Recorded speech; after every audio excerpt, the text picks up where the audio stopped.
아람 나라는 큰 나라였습니다.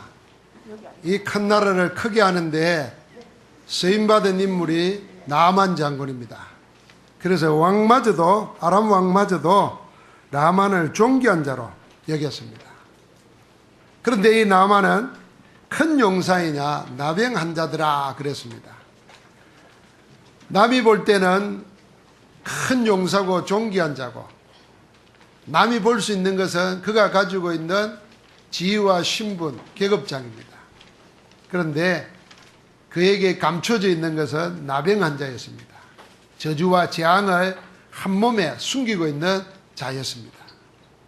그런 자에게 하나님께서 비록 포로로 잡혀갔지만은 여기 이름 없는 소녀 하나가 전한 말이 이 나만의 일생을 바꿔 놓습니다. 하나님은 그렇게 역사합니다. 유명한 사람들의 유명한 말을 통해서만 사람을 바꾸는 것이 아니라 비록 이름 없는 자이지만은 그가 전하는 복음이 그를 바꿔 놓을 수 있는 겁니다. 우리가 여기에 서 있는 겁니다.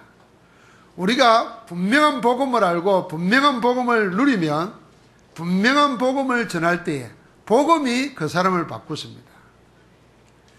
이 어린 소녀는 나만의 부인을 수종들면서 말을 했어요. 우리 주인이 저 사마리아 등에 하나님의 사람 앞에 서 있으면 좋겠나이다. 엘리사를 말하는 겁니다. 아니 계집종의 말을, 그것도 포로로 잡혀온 이름 없는 소녀의 말을 누가 듣겠습니까?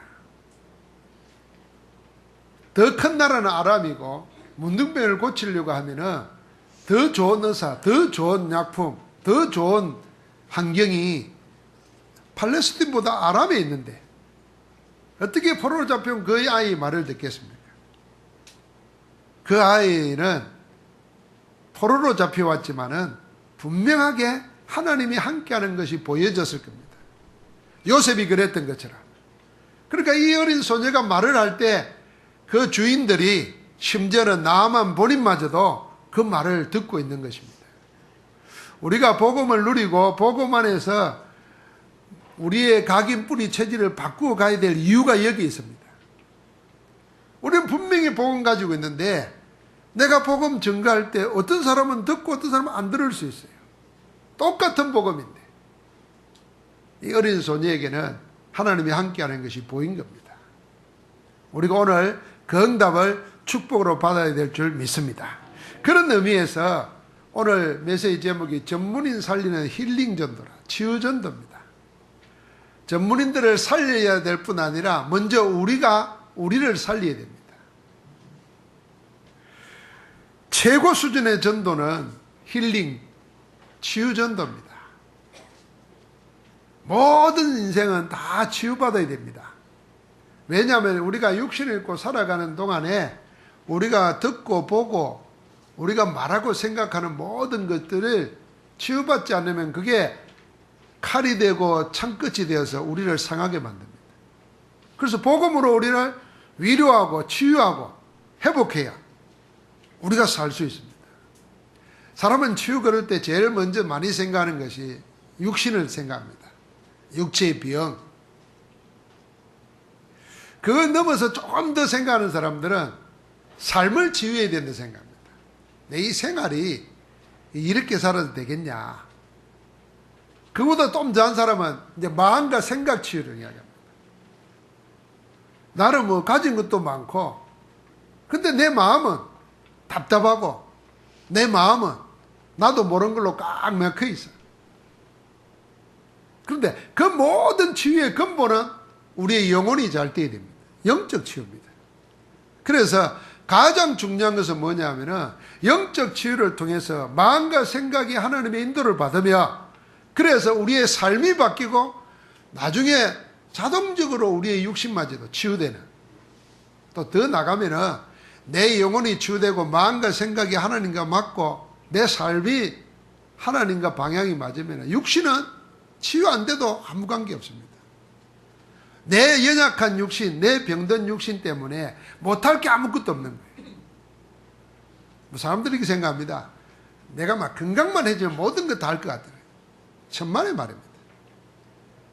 내가 막 이 생활만 좀 달라지면 내 모든 걸 하늘을 위해서 다 할 것 같다.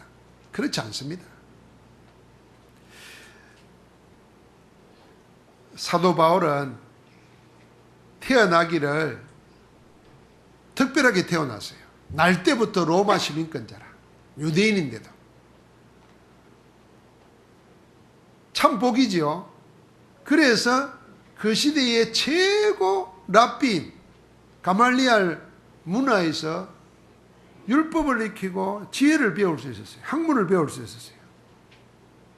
그러니까 아무나 얻는 특권이 아닙니다. 그런데다가 하나님께서 그에게 사랑하셨는지 이 자기 종교에 대해서 열심히 덕줄했어요. 유대교에 속한 모든 사람들이 다음 세대의 주역은 이 바울이다 할 만큼 덕줄했어요. 그래서 가장 중요한 걸 그에게 맡겼어요. 도덕적으로나 위치적으로나 지위와 신분에 모자랄 게 없었습니다. 그래서 자기 종교의 열심을 가지고 어디로 갔느냐? 예수 믿는 사람을 잡아 죽이는데 앞장서서 다메섹으로 가는 길입니다. 이 다메섹으로 갈 때 부활하신 주님이 나타났습니다. 사울아 사울아 네가 어찌하여 나를 괴롭히느냐? 밝은 빛으로 나타나니까 깜짝 놀라가지고 말이 뛰는 바람에 떨어졌어요. 떨어져서 보니까 일어나는데 소리는 들리는데 눈이 안 보이는 겁니다. 여러분 눈이 안 보인다 생각해 보십시오. 아무 소용없습니다. 가지고 있는 시민권, 가지고 있는 뭐 조금은 도움이 되겠지만은 지금까지 알고 있는 거 다 그냥 아무것도 아니게 되어버렸습니다. 얼마나 기가 막히겠어요. 그래서 성경에 하나님께서 아나니아를 보낼 때 보니까 사흘 동안 앞을 보지 못하고 식음을 전폐하니라 그랬습니다. 갑자기 눈이 멀어서 앞이 안 보이는데 뭘 먹을 마음이 생겼겠습니까? 먹을 것이 없어서 못 먹는 게 아니라 먹을 수가 없는 겁니다. 그러니까 식음을 전폐해야 돼요. 자는 것도 먹는 것도 마시는 것도. 만약에 이 바울이 치유라고 하면은 뭐가 치유겠습니까? 눈 뜨는 거? 눈 뜨면은 뭐 하겠어요? 눈 뜨면은 전에 했던 그거 더 열심히 할 겁니다. 전에 했던 그거 뭐예요? 예수 믿는 사람을, 교회를 핍박하는 거예요. 그런데 눈이 감겨 있을 때 하나님께서 아나니아를 보내가지고 하나님의 계획을 알린 겁니다. 나의 택한 그릇이다. 이방인과 임금들과 이스라엘 자손들에게 복음을 전하기 위해서 택한 나의 그릇이다. 하나님이 이것 때문에 나를 찾아오셨고 이것 때문에 내가 이렇게 되어줬구나. 그걸 안 거예요. 그래서 우리가 병 고치는 것보다 뭘 생각해야 되냐면은 이 문제 해결하는 것보다 더 먼저 이 문제를 통해서 하나님이 나에게 뭘 하시려고 하는가 그 계획을 찾아야 돼요. 문제 해결하려고 바울이 식음을 전폐하고 사흘 동안 기도했습니까? 그래 눈을 떴다 그러면은 또다시 눈 떠가지고 할 일은 복음하고는 반대되는 거예요. 근데 하나님께서 아나니아를 통해서 하나님이 계획을 알려주신 거예요. 그 계획을 천명으로 붙잡았습니다. 그때부터 적시로 뭐예요?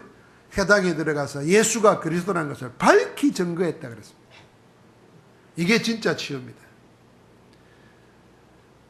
모든 문제는 하나님의 계획이 있습니다. 모든 문제에 사단의 역사가 있는가 하면은 그 모든 문제에 하나님의 특별한 계획이 있습니다. 그걸 붙잡으면 사단의 계획은 근세는 무너지게 되어 있고 하나님의 뜻은 성취되는 줄 믿습니다. 그래서 우리를 보고 뭐라 그러냐면 우리 메시지 가운데 자꾸 뭘 고치려 하지 말고 살리라 그랬습니다. 꼭 마찬가지예요. 문제라면 문제만 해결하려고 하지 말고 근본을 바꿔버려야 됩니다. 하나님의 계획을 가지고. 이 문제 해결했더니 또 다른 문제 터져요. 이 문제 해결했더니 또 다른 문제가 오고 끝없이 문제 해결만 가다가 한 번도 하나님의 원하신 걸 구해보지도 못해. 그럼 소용없는 거죠. 하나님의 계획을 찾아야 됩니다. 그래서 우리는 고치려 하지 말고 살려야 됩니다. 무엇으로 살립니까? 복음이 생명입니다. 그래서 생명인 복음 가지고 나를 살려야 되고 나의 것을 살려야 됩니다. 하나님이 그걸 원하십니다. 그게 힐링 전도예요. 제일 시급한 사람이 누구겠습니까? 영적 치유하고 마음 생각, 각인, 뿌리, 체질 바꾸는 거 제일 필요한 사람이 전문인들. 오늘 복음 가진 전문인이 나옵니다. 열왕기상 18장에 보면은 오바다라는 아우왕의 국내 대신이 나오고 엘리야의 제자가 나옵니다. 우리가 잘 알잖아요. 오바다는 평신도입니다. 중직자입니다. 엘리야의 제자입니다. 동시에 엘리야를 잡아 죽이려고 하는, 엘리야를 원수로 생각하고 핍박하는 아왕의 인정을 받은 국내 대신입니다. 참 이러기 쉽지 않죠. 우리 렘넌트를 이렇게 키워야 됩니다. 하나님의 사람들에게 인정받을 뿐 아니라 세상 사람들이 볼 때도 인정하지 않을 수 없는 뭔가를 가지고 있는 사람이에요. 교회만을 위한 존재가 아니고 세상에서도 꼭 필요한 인생, 이 오바다였습니다. 이 오바다는 아왕이 핍박할 때 어떻게 했습니까? 선지자를 50명에서 50명에서 자기 집에 숨겨가지고 그들을 먹여서 살렸습니다. 나중에 애들이 뭐였어요? 7천 제자의 배경이 됩니다. 그뿐만 아니라 열왕기상 19장에 보니까 영적 싸움을 하는 갈멜산의 이 영적 싸움에서 모든 흑암을 꺾어버리고 이스라엘의 하나님이 하나님 되심을 나타내는 이 갈멜산 영적 싸움, 그걸 중재한 사람입니다.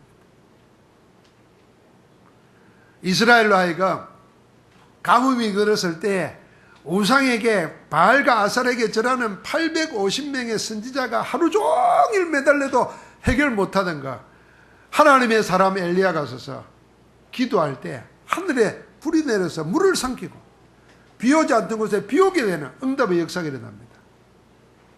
되게 하고 안 되게 하는 것이 하나님의 손에 있다는 것을 보여준 게 갈멜산 싸움입니다. 그걸 정지한 인물이 이 오바다예요. 전문인이 복음 가지면 이렇게 큰 영향을 입힐 수 있습니다. 그래서 우리가 렘넌트들을 복음 가진 전문인으로 키우려고 하는 거예요. 복음은 있는데 전문인이 안 되면 먹고 살기도 힘들어요. 전도하려고 해도 영향력이 없어요. 그래서 생명의 복음 가진 자로 하여금 세상에서도 영향력을 입힐 수 있는 전문인으로 키우는 겁니다. 우리가 그 응답을 누리게 될 줄 믿습니다. 아이고, 지금은 나는 렘넌트도 아이고 늙었는데 그럼 나는 뭐 해야 되냐? 우리가 60, 70 넘으면요, 지식, 재산, 인물 평준화됩니다. 그 얼굴이요, 누가 좀 뜯어고치면 팽팽하고 그냥 그대로 두면 약간 푸석하고 그거지. 지식도요 다 똑같아요. 한 70 넘어버리면 뭐 잘난 놈도 없고 뭐 가진 놈도 없고 다 똑같습니다. 뭐가 전문해? 사람 살릴 수 있는 메시지 있어야 전문해. 만약에 나이가 60 후반 70이 됐는데 복음 없이 살다 보면요, 자기도 모르게 자기 영적 문제를 못 이깁니다. 돈이 있고 젊을 때는 이길 수 있는지 모르지만 급격하게 드러납니다. 그래서 우리는 복음 가진 전문의로 응답받아야 됩니다. 왜냐하면 세상의 성공자들이 전부 다 복음 없이 성공해가지고는 병들어 있습니다. 나만 장군처럼 숨기고 있어요. 시달리고 있습니다. 아왕과 이세벨이 그런 사람입니다. 오늘 나만 장군이 그랬습니다. 심지어는 엘리사의 생도 사안도 엘리사 옆에 있으면서도 영적 축복을 놓쳐버리니까 눈이 열리지 않아가지고 눈에 보이는 것만 보니까 두려움에 사로잡힙니다.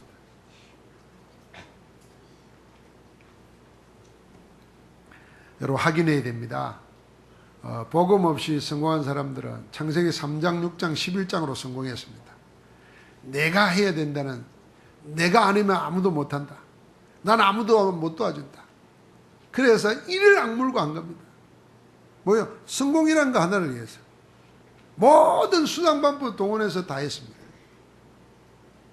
근데 점점 그 성공을 가져보니까 별거 아닙니다. 시달리게 돼요. 나중에는 자기에게 밀어닥치는 영적 문제를 감당을 못합니다. 약으로도 안 됩니다. 왜냐하면 인간은 영적 존재인데 영적 존재라는 걸 모르고 살아왔어요. 내 영이 누구에게 속해 있는가를 모르고 달려온 겁니다. 그래서 육신 뛰어넘는, 마음과 생각 뛰어넘는 영혼이 영적 문제가 있다는 걸 모르고 살아왔어요. 여러분, 예수 그리스도는 우리를 병 낫기 위해서 오신 분이 아니잖아요. 그러면 의사들은 예수 믿을 필요가 없지요. 예수 그리스도 우리의 가난을 해결하기 위해서 오신 분이 아니잖아요. 그러면은 뭐 재벌이나 은행가들한테는 예수 필요 없지요. 예수 믿는 사람, 예수님이 올 때 무식한 사람을 똑똑한 사람 만들기 위해서 오신 게 아니잖아요. 그러면 지식인들, 박사들에게는 예수 믿을 필요 없죠. 그렇게 따져보면 예수는 필요 없는 거 되어줘요. 정말 그렇습니까? 모든 인생이 배웠거나 못 배웠거나 가졌거나 못 가졌거나 건강하나 병들거나 다 필요한 건 하나밖에 없어요. 영적 문제 해결해야 됩니다. 하나님 떠나가지고 죄와 저주에 사단에 잡혀서 운명대로 살아가다가 영원한 지옥에 영원한 고통을 당하는 인생으로 하여금 하나님의 생명 가진 자로 구원받은 자로 바꿔야 돼요. 그 일을 할 수 있는 이름이 예수 그리스도이십니다. 누구나 그리스도가 필요한 거예요. 오늘 그래서 모든 병든 전문인들을 살리기 위해서 필요한 것이 복음 하나밖에 없어요. 그런데 하나님 우리에게 복음 알게 했어요. 이 복음 가지고 복음 전하려고 준비하면 됩니다. 그래서 우리 지난주에 생각했잖아요. 전도의 최고 전도자는 누구냐면 보통 사람들은 신자들 상대로 자꾸 메시지합니다. 신자들 상대로. 그건 주님이 원하는 전도가 아니죠. 두 번째는 불신자 상대로 전도합니다. 하나님은 지금 이걸 원하십니다. 불신자들이 그냥 있는 게 아니잖아요. 종교와 우상에 묶여가지고 눌리고 시달리고 있습니다. 그래서 불신자에게 복음 전해야 돼요. 그 길이 그리스도니까. 이보다 더한 전도는 뭐냐? 제자 찾는 전도입니다. 바울의 전도에서 수많은 사람들이 주께로 돌아왔지만은 그 속에 꼭 이름 있는 사람을 지역마다 세웁니다. 그러니까 제자 찾는 전도를 한 겁니다. 그보다 더한 전도는 뭡니까? 우리가 환경을 바꾸는 시스템을 바꾸고. 진짜 전도는 뭐냐면, 진짜 전도자는 내 인생이, 내 가지고 있는 업이, 내 하고 있는 일이 전도운동에 쓰임받는 겁니다. 그게 최고의 전도입니다.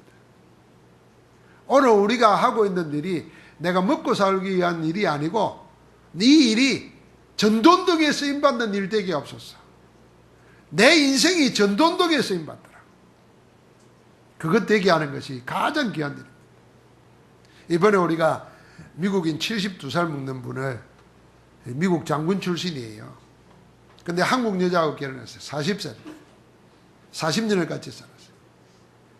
근데 이분이 복음전도 운동을 하기 시작했어요. 40년 동안 신앙생활을 했던 사람인데, 미국에서, 미국 땅의 세도나라는 곳은 여러분 사진에 보면 붉은 바위가 어마어마한 바위가 있는 곳, 그 밑에 기가 제일 세다는 거예요. 그래서 우리나라 내호흡하는 그 사람이 거기다가 호흡하는 수련기관을 만들어 놓고 세계 사람들을 해요. 그 사람만 있는 게 아니에요. 곳곳에 치유하는 사람들이 그거 다 몰려와요. 그 지역에 살면서 원래 그 지역에 살았던 나바오 인디언들, 원주민들하고 사귀고 원주민들의 복음 전했어요. 나이 많은 분을 어머니로 입양했더라고요. 우리는 큰 어른들이 자식을 입양하잖아요. 미국 보니까 그 어머니도 입양을 하더라고요. 그래, 예수님 저 믿고 혼자 계시고 나이 늙으니까 어머니라고. 거기서 거기까지 오셨더라고요. LA까지. 근데 이번에 전도를 받고 신학훈련을 받고 나이 70이면은 다 은퇴해야 되거든. 그 복음운동이 선박에서 안수했어요. 그렇게 최고의 전도는 뭐냐면 내 인생이, 내 하고 있는 일이 전도운동에 쓰임받는 겁니다. 하나님께서 오늘 우리에게 그런 현장 가진 전문인으로 우리를 세우기를 원하십니다. 이름 없는 소녀는 포로로 잡혀서 남의 노예지만은 거기에 쓰임받았어요. 현장에, 하나님의 역사는 그 현장에 가장 중요한 복음 없는 전문인에게, 자기를 숨기고 있고 고통당하고 재앙 가운데 있는 나만에게 살리는 역사를 했습니다. 오바다가 그랬습니다. 여러분과 나도 그런 전도의 축복을 누리게 되기를 주의 이름으로 축원합니다. 그런 전도는 내가 입으로 하는 것보다도 내 삶의 모든 것이 전도운동에 쓰임받는 겁니다. 그러면 하나님이 내 인생을 붙잡고 이끌어 가시고 내 하고 있는 일에 하나님이 형통함을 주십니다. 그래서 사람들이 보고 그 일을 보고 영광 돌리게 됩니다. 하나님 찾게 돼요. 그럼 우리가 세상에서 복음 없으면요 성공하고 우리가 되고 싶은 사람일수록 고통당합니다. 의사 되고 싶어 하잖아요. 길을 쓰고 공부합니다. 의사 공부하는 거 보면은 의사가 되고 나서도 전문의가 되려면은 하루에 뭐 3시간, 4시간도 못 잔다는 거예요. 그렇게 공부해가지고 의사 되고 나서 맨날 하는 게 뭡니까? 병자하고 사는 거예요, 병자하고. 뭐 우리 잘 아는데 치과사는 맨날 썩은 니만 쳐다보고 사는 거예요. 그렇게 검사, 판사가, 변호사가 돼서 맨날 죄인들하고 사는 거예요. 성공한 사람들이 전부 다 뭐냐면 안 좋은 거 하고 살아야 돼. 여기에 사명이 없다 그러면 그걸 어떻게 하십니까? 그래 그거 하다가 병들어 버립니다. 하나님께서 오늘날 우리에게 뭐냐, 우리 생이 하나님의 가장 원하시는 데 쓰임 받도록 전도운동에, 그러면 하나님이 떼고 옵니다. 하나님의 시간표를 만드십니다. 그때 우리가 복음 전하면 되는 겁니다. 우리 교회가 해야 될 최고의 사역이 뭐냐면 복음 가지고 사람들을 영혼뿐만 아니라 마음과 생각, 삶, 육신까지 치유하는, 전인 치유하는 사역입니다. 그래서 우리 교회가 렘넌트를 살리고 기존 신자를 살리고 중직자를 살리고 복음 없이 성공한 사람들을 살리는 그런 치유센터가 되어야 되는 거예요. 하나님은 그 일을 위해서 우리에게 응답을 주시는 줄 믿습니다. 오늘 하나님께서 여러분과 나에게 복음은 생명이고 생명만이 살릴 수 있습니다. 살리는 자로서 쓰임받게 되기를 주의 이름으로 축복합니다. 하나님 감사합니다. 죄와 저주에서 우리를 건져내시고 살리는 생명의 영을 허락하여 주셔서 생명의 복음 가지고 세상 살리도록 우리를 전도자로 세우심을 감사합니다. 여기에 우리의 하고 있는 일이, 우리의 업이, 우리의 인생 자체가 이 살리는 전도운동에 쓰임받는 정인되게 하시니 감사합니다. 이 축복을 오늘 확인하고 누리도록 오늘 역사하여 주옵소서. 함께 하시는 우리 주 예수 그리스도 이름으로 기도하옵나이다. 아멘.